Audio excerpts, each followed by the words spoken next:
The following story will show how the events described in part 1 could be avoided. If you have not already listened to part 1, please listen to that first.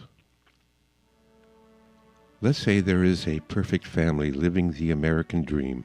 Dad is an electrical engineer with a six-figure salary. Mom is a nursing assistant, and they have 3 kids. 2 girls, 15 and 12, and a boy, 7. They have a cat named Fluffy and a dog named Betsy. They also live in a nice home in a nice neighborhood. They have health insurance and 2 pensions. They also own a BMW, a minivan, a motorcycle, and a small powerboat. 3 months earlier. Dad is just your average guy, hardworking, who cares about his family, community, and church. He's not one of those crazy conspiracy guys, but he knows enough not to ever trust a politician, and he takes what he sees on the news with a big grain of salt. He's not one of those wacky apocalypse prepper guys, but he keeps an emergency kit in the car, and he's pretty handy around the house. Each night, the nightly news tells him the economy is solid, lots of jobs, and the stock market is up.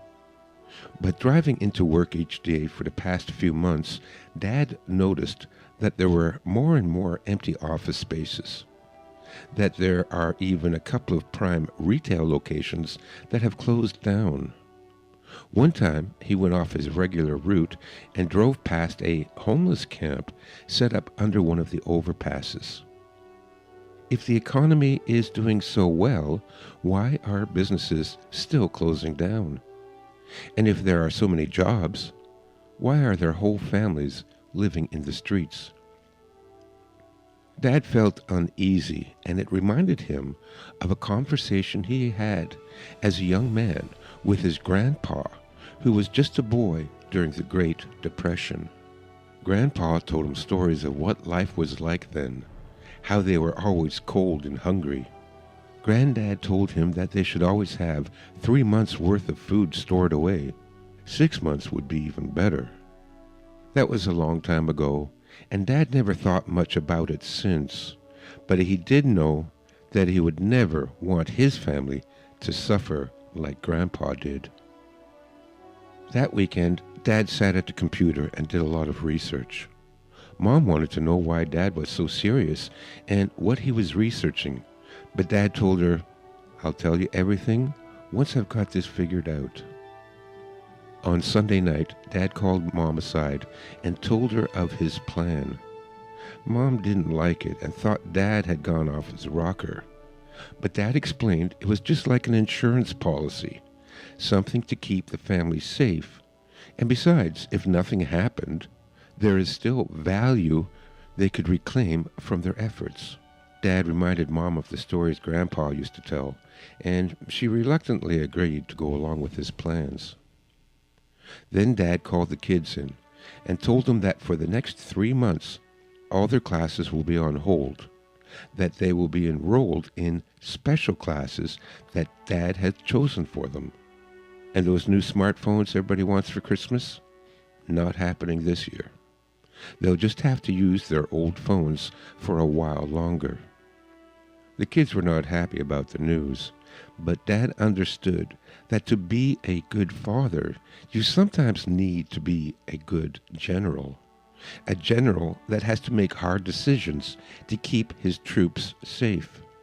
Instead of buying $3,000 worth of smartphones, Dad took $1,000 and bought 2 handheld shortwave radios and a 100-watt base station.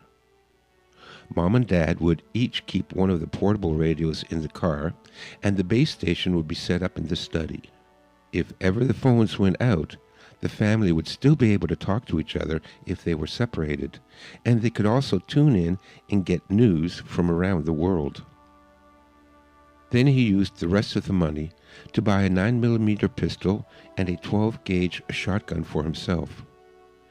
2 .380 pistols, one for Mom and one for eldest daughter, a .22 caliber semi-auto rifle for middle daughter, and finally a .22 caliber Browning pistol for youngest son. Dad knew that police don't actually prevent crime. They only arrive to tag the bodies, and he was going to make damn sure that his family could protect themselves whether or not police are still in service. Using the money saved from canceling everyone's lessons and memberships, Dad enrolled the whole family in weekend courses for the next 3 months. First, everyone took an emergency first aid and CPR course. The next 2 weeks were spent taking a ham radio course. Everyone would need to know how to operate the radios. Then, 5 weekends at the shooting range, so that everyone, even youngest son, would know how to use every weapon they had, and everyone would need to pass the firearms safety course. Then, the final 6 weeks would be spent taking self-defense lessons and a weekly trip to the gun range. Meanwhile, Mom had her duties too. First, she put together an extensive first aid kit. She also used her friendship with one of the doctors at the hospital to get prescriptions for penicillin, amoxicillin, and tetracycline that she filled and refilled and stored at home. Another part of Dad's plan was to make friends and build community. One thing Grandpa told him was that their family survived the Great Depression in part to great-granddad's friendship with the local farmers. Once a week he would go out to the country where he could trade for some potatoes, fresh eggs, and once a month a chicken or maybe some sausage. So on Sundays, Mom went to the farmer's market. Mom would bake some cookies and put 6 in small bags, and when she bought some produce or meat from any of the vendors, she would thank them and give them a little bag of cookies. Soon she became known as the Cookie Lady, and Mom got to know several of the local farmers and where their farms were. Since Mom was making weekly trips to the market anyways, she went to one of the seniors' buildings and offered to buy and deliver a weekly order for those that can no longer make it to the farmer's market. In this way, Mom could buy many items at a bulk discount, saving on her grocery bill, which would help because the food prices were rising every month. Mom also went to the nursery and bought some heirloom seeds for a full vegetable garden, enough for 3 seasons. She also picked up some topsoil and some planters. Over the next 3 months, Dad did what he could to build a network. He attended the Lions Club and Rotarian meetings, where he asked to speak for a few minutes. Dad proposed the idea of forming a volunteer citizen search and rescue team. Their town was subject to floods, forest fires, and severe winter storms, and often the local emergency services were quickly overwhelmed. A volunteer group could offer additional life-saving services in the event of a natural disaster. They would register as a nonprofit and would seek donations to pay for training and equipment.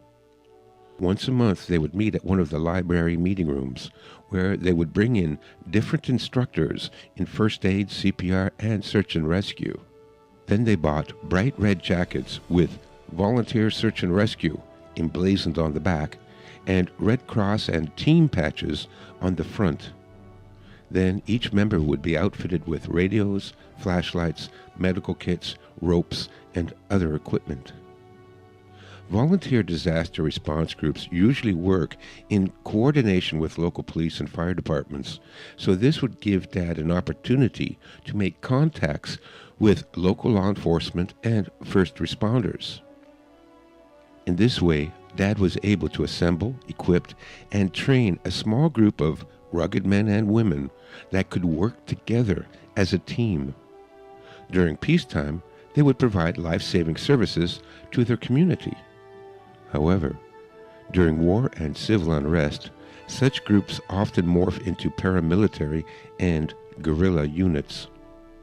In addition, in case of martial law, where travel is restricted, a small group outfitted and identified as a rescue team would have a much better chance of getting through the police checkpoints. Dad also called his uncle that lived alone in a large house with a few acres out in the country. The next weekend he drove out there with a bottle of Crown Royal, a box of dog treats for Uncle's dog Barney, and a big tray of lasagna Mom had cooked. Dad told Uncle about his concerns and his contingency plans. Uncle told him that Dad and his family are welcome anytime, no need to call ahead. Finally, Dad did something he didn't want to do. Everyone had to sacrifice something, and so Dad sold his boat. He loved that boat, but truth be told, he had not taken it out in almost 6 years. With the money, he first bought a year's supply of food, including cat and dog food for Fluffy and Betsy. Then he had burglar bars installed on all the first-floor windows and doors.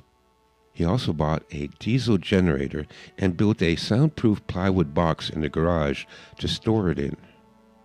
He bought some items Mom didn't understand, like a dozen sheets of plywood, lumber, chicken wire, some cans of spray paint, 20 feet of copper tubing, connectors and valves, and a 5-gallon pressure cooker.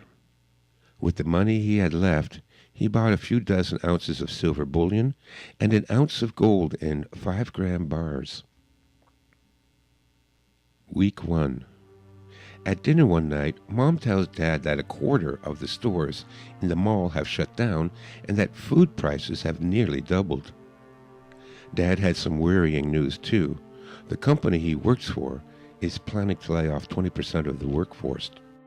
The next day, Dad gets to the utility bill, and his jaw drops when he sees the electrical bill has tripled. On the way to work the next morning, he stops at the gas station to fill up and finds out that the cost of gas has tripled as well. Dad called a family meeting and told everyone that, while he had hoped everyone could resume their extracurricular activities by now, the economy was not getting better, and they will have to postpone all lessons and memberships until further notice. To save on the electric and gas bill, they need to keep most of the lights turned off and the heat turned down.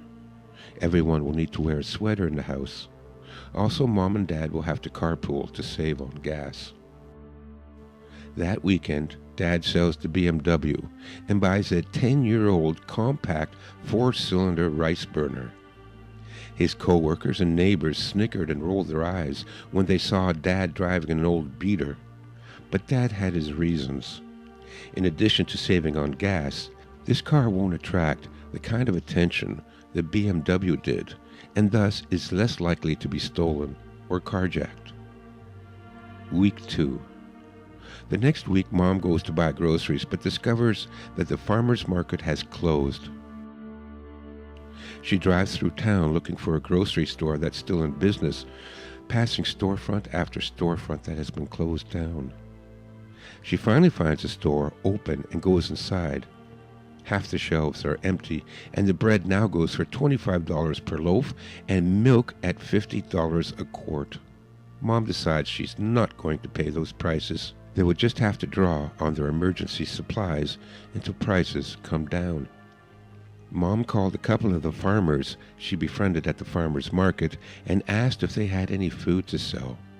They said yes, but they could not take cash. Mom offered to pay them with half-ounce silver rounds, and they agreed. Mom and Dad drove out to the country and came back with potatoes, corn, a pork hind, and 2 chickens and a rooster, so that they could have fresh eggs.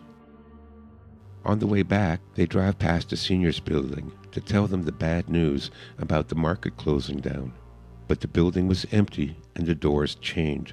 Where were all the seniors, Mom wondered. She would never have an answer. Week 3. That Monday, Mom finds out she has been let go from the hospital where she worked. Dad said not to worry because this way the kids can stay home from school and Mom can homeschool. The streets were getting dangerous and Dad was worried about the kids going to school anyways. The next day, Dad arrives at work to find his co-workers gathered outside the front door that has been locked up with a sign in the window that simply said, "Out of business." That night, there was the sound of breaking glass and yelling coming from down the street. The sky in the distance lit up from the fires started in some of the abandoned houses. There were no longer any emergency sirens. The police, ambulance, and fire departments were not responding to 911 calls. Dad calls the family together and instructs them that from now on, no one goes anywhere alone, that they should always travel in twos, and that everyone always carry a concealed pistol. The next morning, Dad gets some tools and lumber from the garage and boards up all the ground floor windows from the inside with plywood he had bought. He cuts a small slit in each sheet to act as a gun port. Dad then gets on the telephone and calls all his search and rescue team members. He suggests everyone check in once a day to make sure everyone is all right and to keep their radios on standby to receive emergency calls. That night, there was a banging on the front door. It's their neighbor, Bob, from 3 doors down.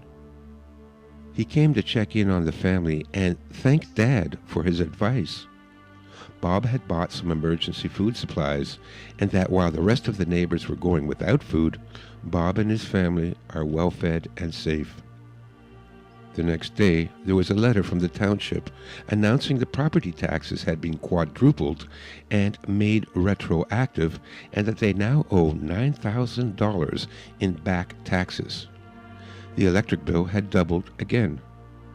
Dad took some of his silver bullion down to City Hall, where a few ounces paid all the taxes. With 1,000% inflation, Dad's silver was now worth 1,000 times what he had paid. And since they didn't bankrupt themselves paying for groceries and fuel, Dad still had enough money to pay the electric and phone bills. Week 4. One night, middle daughter developed a chronic cough. Mom's nursing experience told her that she was suffering from a respiratory bacterial infection. They would need to take her to the hospital to get her checked out. Thank God they still had health insurance. But when they arrived at the hospital, the doors were locked, and a large sign said that they had no medications or supplies left and could not accept any more patients. When they got home, Mom, knowing the family's medical history, knew it was safe to give middle daughter a course of amoxicillin. By the end of the week, she had completely recovered, and Mom thanked God that they had stocked up on medications. Dad then revealed the purpose of the copper tubing and pressure cooker. They were the components to a still. Mom was able to get 100 pounds of half-rotted potatoes from one of the farmers, and she began distilling spirits. They could produce about 5 quarts a week that they could use to barter with. All the liquor stores had been robbed and looted, and spirits were in big demand. The next day, eldest daughter said they were lucky the hospital was closed because there was a virulent strain of influenza with a 30% mortality rate, and it hit all the hospitals first. Week 5. A radio call came in from Tim, who had joined Dad's search and rescue team. He said there were 3 cars parked out front of his house with men with guns. Dad told eldest daughter to call the team and tell them they were code red at Tim's. Dad grabbed his shotgun and his pistol and rode his motorcycle to Tim's house. When he arrived, there were already 4 of the other team members there, each armed. Using their radios, they coordinated a strategy. On his signal, Dad would come up from behind the looters. 4 would come in on their flank, and Tim would come out the front door. When the gang saw Tim coming out with his rifle, they swung their guns in his direction. But before they could fire a shot, the 4 team members flanking them opened fire. Tim opened fire from the front, and Dad opened fire from their rear. The gang was caught in a crossfire, and in a panic, scrambled to their cars and drove off. After that incident, Dad suggested that the families in his team double up for protection. Bob and his wife and 2 boys would move in with Dad's family.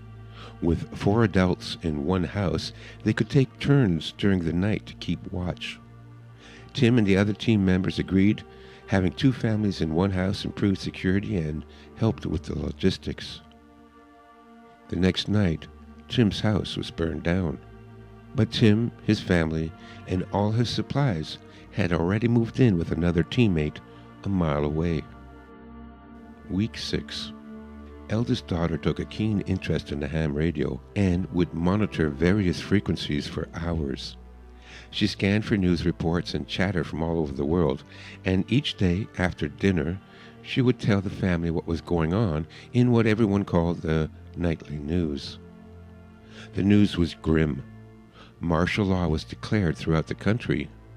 California went bankrupt, and arsonists set fire everywhere.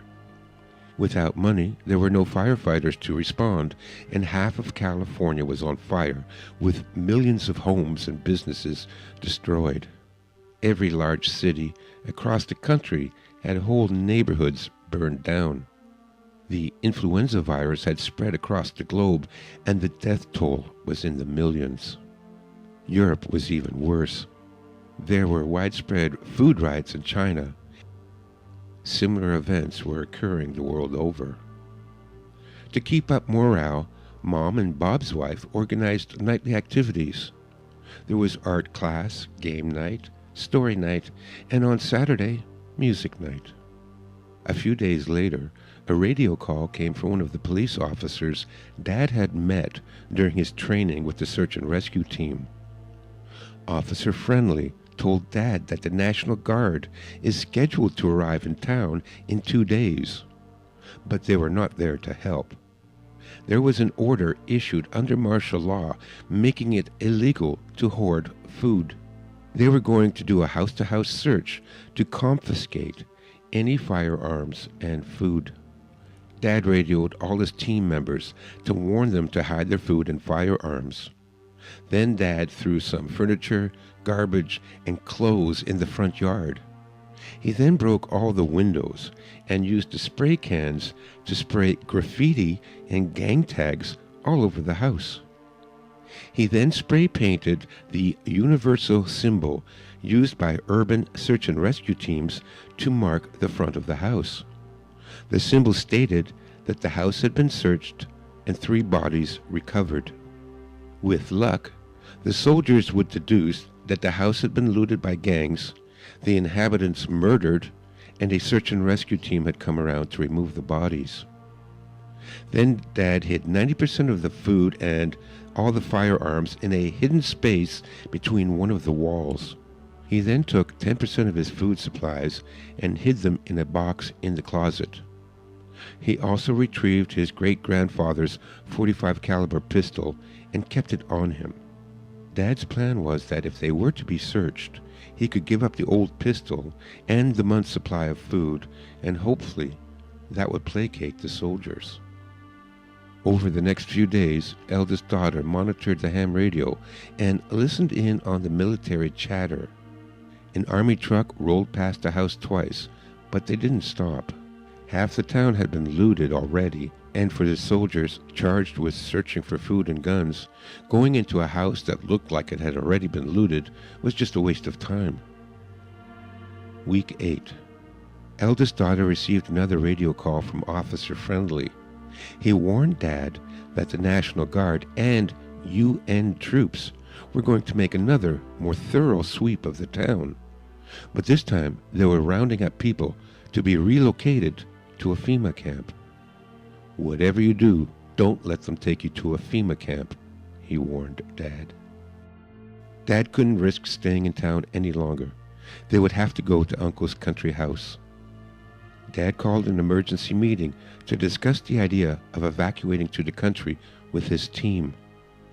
3 other team members had cottages and family living in the country where they could go. Tim and Bob's family will go with Dad.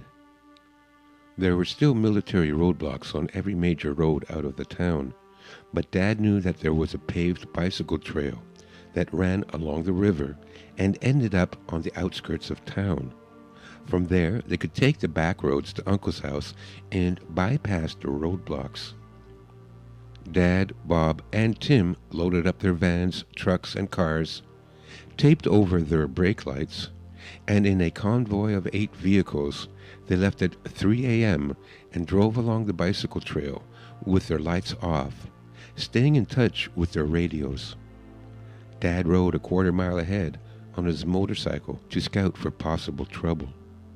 By dawn, they were in the countryside, and 3 hours later, they were at Uncle's house. Uncle was happy to share his home, since living alone and only for yourself becomes tedious, and that the greatest joy truly lies in helping others. They all still had almost a year's supply of food, and all the generators, radios, firearms, and chickens. They were able to supplement their food by planting a large garden. They also had eggs from the chickens, and there was a stream and a lake nearby that provided fish, and Dad was able to hunt ducks and geese. Every week, Mom and Dad, wearing their search and rescue jackets and carrying a couple of quarts of Mom's moonshine, would go with Uncle and walk to one of the nearby farms to see if people still lived there. Several were abandoned. Either the owners never came back, or they went to the city to look for food. Most small farms were not being farmed and hadn't been for many years, and so when the local town grocery store closed down, many people in the rural communities were forced into the cities. They met 5 other families within a 10-mile radius who maintained their properties as small hobby farms and didn't have to go to the city for food. Mom would give them the moonshine as a welcome gift, and Dad and Uncle would explain that they were looking to build a community, that Dad and Mom were trained in search and rescue and medical care, and if anyone in their home was sick or injured, Mom and Dad would come to provide what care they could. They also shared the latest news from around the world that Big Sister provided, and they proposed the idea of bartering among the families. After a year, Dad's group was almost completely self-sufficient and still had 7 months' supply of emergency food left for everyone. Fluffy was quite happy on the farm and tolerated Bob's cat Shadow. Betsy the dog found 2 new friends in Tim's dog Thor and Uncle's old dog Barney.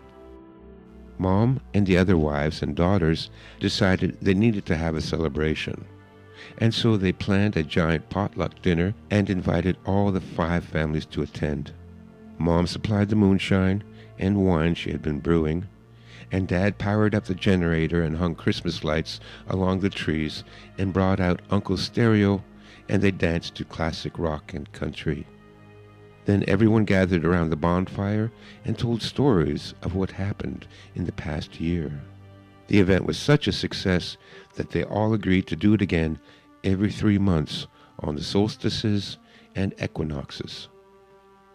3 years later, one day, Big Sister said there was exciting news.